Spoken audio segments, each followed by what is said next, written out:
Hi, welcome to AEC Connected in the Cloud, where we will be taking a look into a connected cloud environment from the viewpoint of the architect and engineers, and then followed up with a little insight into how the general contractors and subcontractors will be able to be involved in a connected cloud environment to the design teams.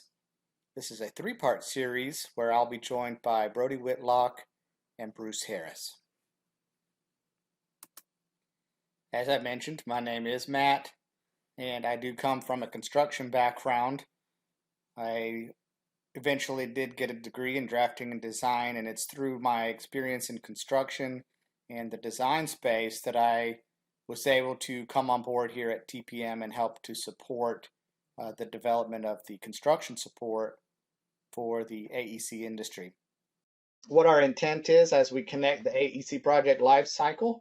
I'm going to discuss some challenges that we face in collaboration and some existing tools that we have been using historically to do design work, and then we're going to talk about some of the industry trends that we've seen, and we're going to talk about setting up a little bit of that cloud environment, because as AEC consultants, we have worked real closely with customers across all disciplines to find solutions for everyday hurdles that are kind of common across the board, and the biggest one is connectivity.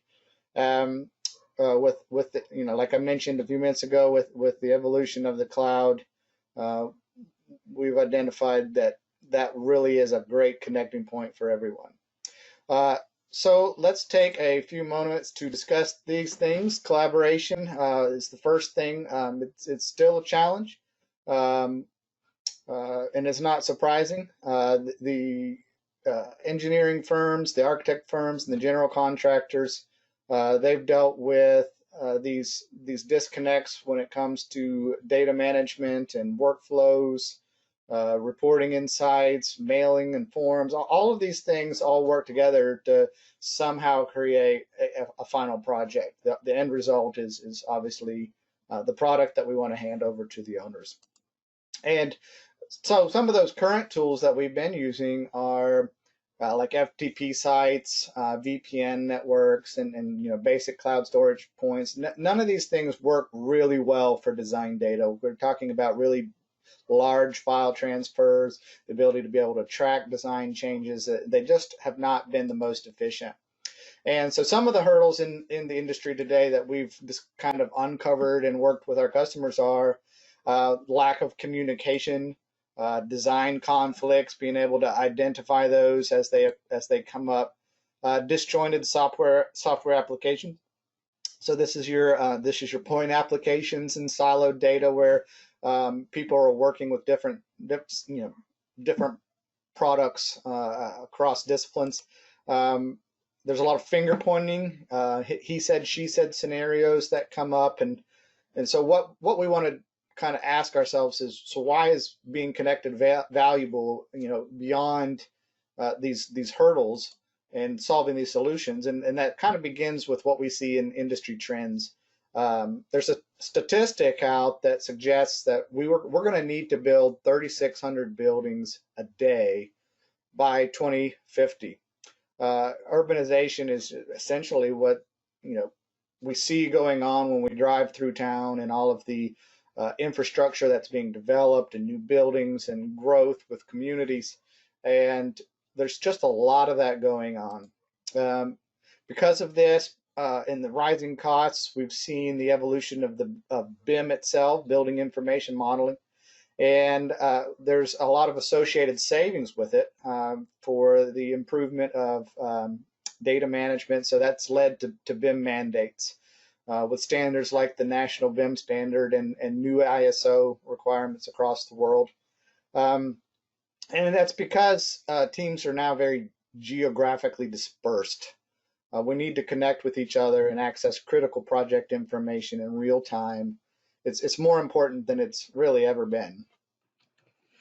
And of course, all of this data is being backed up by how cloud models are being used in the industry. Currently, 166 countries are implementing cloud models, over 25,000 active projects, and 140,000 models in the cloud, with over 4 million updates to cloud models every month. So this is becoming a huge part of the BIM industry today. To address these challenges, we've seen a shift in the industry when it comes to the project execution. This shift is not an easy task, especially when working across, like we talked about, the disjointed teams and based on different locations and delivering on different scopes of work, coordinating project milestones. It's historically been an execution that loses data each time that transmission take place. And so the desired execution would be that that data transfers smoothly from designer to engineer to contractor and to owner. So I wanted to take a minute and talk about the ideal cloud environment and some of the pieces that you really would want to look for in such an environment where everybody could work together. And so to start with, you need a data management system. You need a repository. You need your folder trees, your model viewer, and you need tools to manage markups and track issues. That's going to be pretty critical for this cloud environment. We need for the design software, the leading design software, Revit Anytime, Anywhere, Revit collaboration. We need that to be able to take place. We need to be able to control that work sharing. And we want to be able to review design changes and visually compare versions. These are all very critical pieces in an ideal cloud environment. So what does that look like, really? The cloud collaboration, you've got to have some project management where that stuff is managed, models, PDF, tracking issues, those types of things. We're going to have we're going to connect the different teams. We have architects and consultants, engineers, etc. And they're working on Revit models and producing those design documents that they can then extend out to other stakeholders and members of the design team. So some preliminary responsibilities, kind of takes place. For the sake of times, we've kind of already set this up, so I just want to walk you through it at a high level. We would have the folder structure already set up. We need to set up that repository of data management that we talked about. We want to set up our teams for the Revit work sharing and add those team members. And then the Revit designer is ultimately going to end up accessing that folder structure in the cloud, initiating their collaborative central model there in the cloud. It's just a small process, and we would walk through that and get that model into the cloud for collaboration purposes. The cloud work sharing. So here we are set up with our architectural team, the MEP team, and the construction team. And this is going to start out with putting documents and data into the cloud. It's not Revit specific. We can put our DWGs, PDF files can go up there, NWC files, your office documentation and IFC files.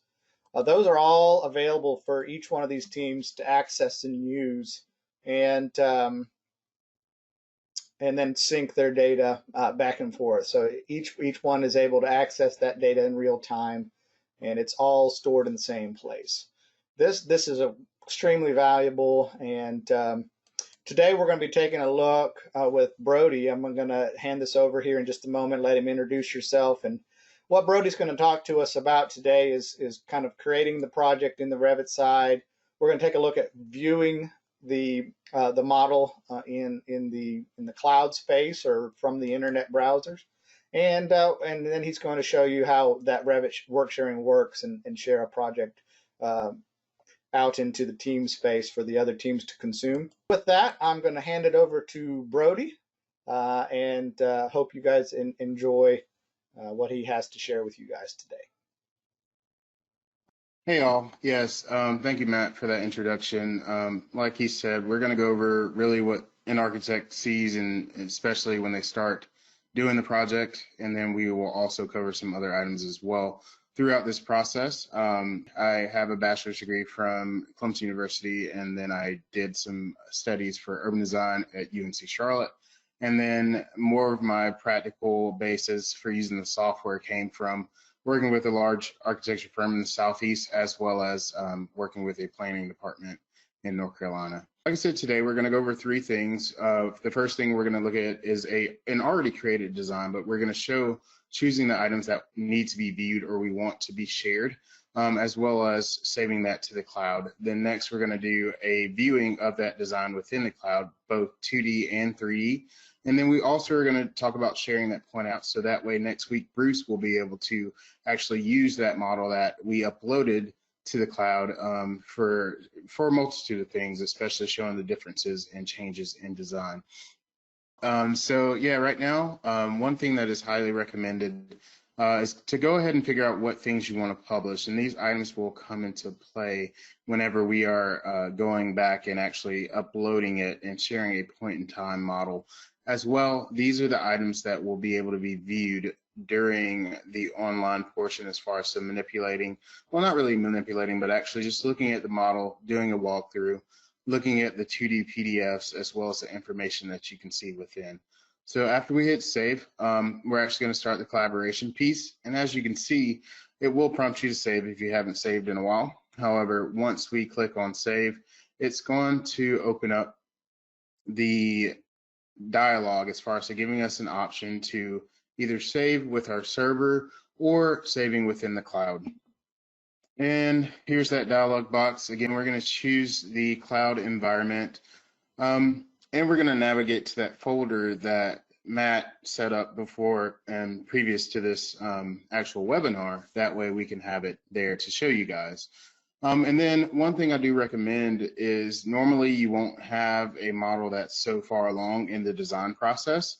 So the cloud collaboration piece, as far as the initial adding to the cloud, does take some time, depending on how far along you are, again, in that model. Usually you won't have this much stuff, so it won't take as long. However, in this case, we sped it up, but it has a lot to send up there. And once it does that, we're going to switch over to actually see how you can look on the web interface and see that item still syncing. While it's still syncing, you are not able to really view it or do anything with it, but once it's done, you'll see in the second part that you're able to walk through, as well as look at the PDFs of the floor plans and the elevations of the model. And the nice thing is, and going back to that point in time or the published settings, these are the items that the architect or designer is able to control. And so it's nice to be able to share what you want to share versus sharing the whole model, especially because when you're working in a design model initially, you tend to play around with things and try to figure out your spaces. And sometimes those items are things that you don't want to share with the other disciplines as well as the owners of the project. So as you can see here, it is currently syncing, and then at the end it does show you that it has done. Next, we're going to go over viewing this design within the cloud. So we're going to do a few different things here. We're actually going to take a look again at the plan view. We're going to look at the elevation view, as well as we're going to do a quick walkthrough of the actual design. So this kind of gives you that in-person experience of what you would see within the design. And the nice thing about this is the user does not have to have the actual software that we use to design the project in order to view these items. So this is another plus of having that cloud collaboration in action, is because you don't need to pay for that software. The owner of the project will need to have a seat for you to actually be able to see this online, but you don't have to, have that whole software package. So what we're doing now is we're just zooming in here on this first floor plan or ground floor plan, and I'm going to actually bring up the properties of this door. So this is another thing about the information within BIM or that form of designing, is that this is giving other disciplines and owners and subs and stuff like that the ability to actually see the properties of these models. Again, if they don't have access to that actual software or that model, they can see it in this web interface. So we're going to click on another few things. We're going to take a look at the stairs. We're also going to take a look at some casework, and then we're going to move on to the elevation. So this is, like I said, super interactive. It's nice. It's clean. you're able to do a lot of the things that you would need the software for within this web interface.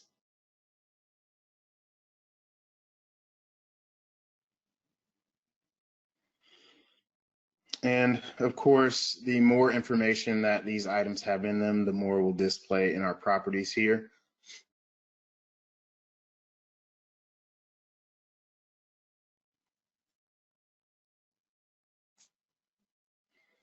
And we're going to move on looking at this elevation and just doing the same thing. It still has that same interactive ability. You can actually zoom into items that you have selected. So we're going to take a look at this front door here on the elevation and zoom into that. Again, just showing that ability to actually see the information and not just look at a picture. Is really nice there. Now moving on, we're going to go on to the 3D model, and we're just going to do a quick walkthrough. The nice thing is you do have this mini map up at the top right, as well as you have many ways to view the model.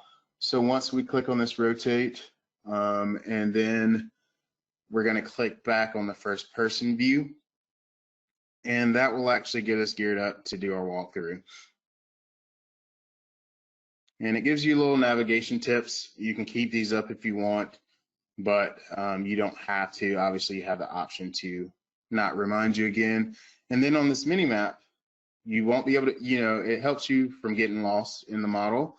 You can actually double click on the spaces within the model, and it will take you or drop you into that area that you clicked on.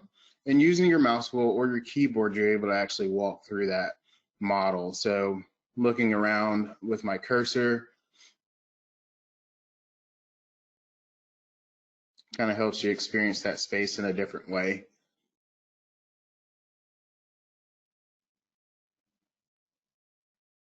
And a lot of the times too, this is what the owners want to see.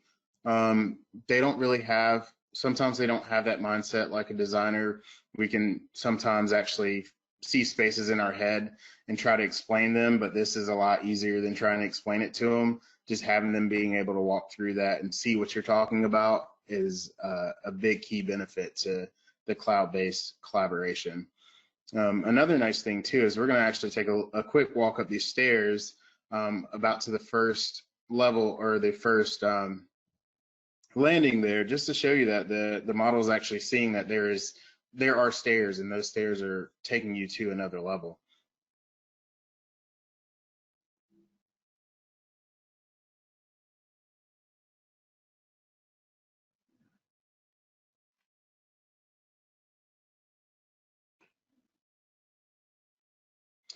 And last but not least, like I said in the initial, we're going to actually do sharing of this information or point-in-time design for other disciplines to actually work with and collaborate with. So you're going to see that process. We're actually going to do some quick changes. You'll see that the video has been sped up a little bit, but we're going to move around some things. That way, when Bruce gets on next week, he's going to be able to see those changes. He's going to compare the model that you didn't see me post.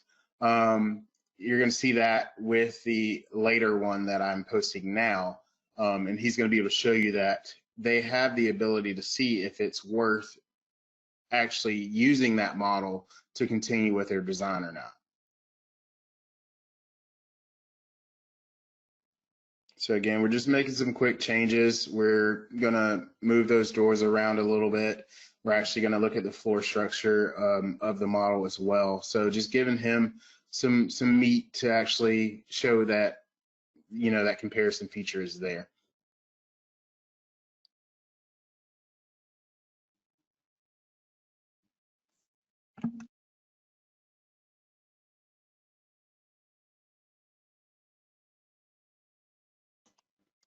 And again, if you have any questions while this is going on, do feel free to throw those in the chat or in the questions, because we'll definitely be able to answer those while this is going on. As you can see, the same process as far as syncing those models with the cloud before we go over to the web interface and actually look at the process at which we're going to actually share that information. One thing I didn't mention before is that you do have to go back in and publish that information, because syncing it to the cloud won't actually update the items that you will be using to share out. Another thing is, you might notice there's a version 3 right now next to that. And that's letting me know that this is the 3rd time that I've synced, and now it's 5. So this is the 5th time that I've actually synced here. And now there is a way to actually do version tracking within the cloud space. Moving over to the design collaboration portion, you can see that I'm going to click on this drop down, and this drop down has a timeline. And on that timeline, I have the ability to create a new consumable or a new model that they're able to actually use within their model. And again, having that point in time is basically saying, hey, this is the time at which I want to share these design changes or whatever I did to the model, because I feel like it's beneficial to the other disciplines to actually use. However, as you can see, or as you will see actually next week, that if they feel like those are not necessary, that they don't impact their design in any way or their workflow, they may not actually download that model. They may just leave it up there and wait for something more important to come across. But you have the ability to control what you want to share, when you want to share, because you will be changing things on a daily basis, probably for a while, that don't need to be shared to the other disciplines.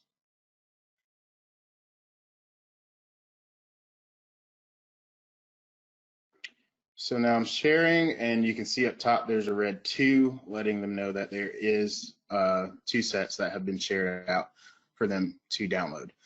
So we're going to move on to the next slide. That next slide is going to have a little bit of this recap, again, looking at the creation, the viewing, and the sharing portion of what the architects look at. So that's really going to be it for me. Again, thank you, Matt, for having me on to actually talk about this process that architects go through with the cloud collaboration piece. But any questions can be, again, put in the chat, and then we will wrap up for the day. Thank you, Matt.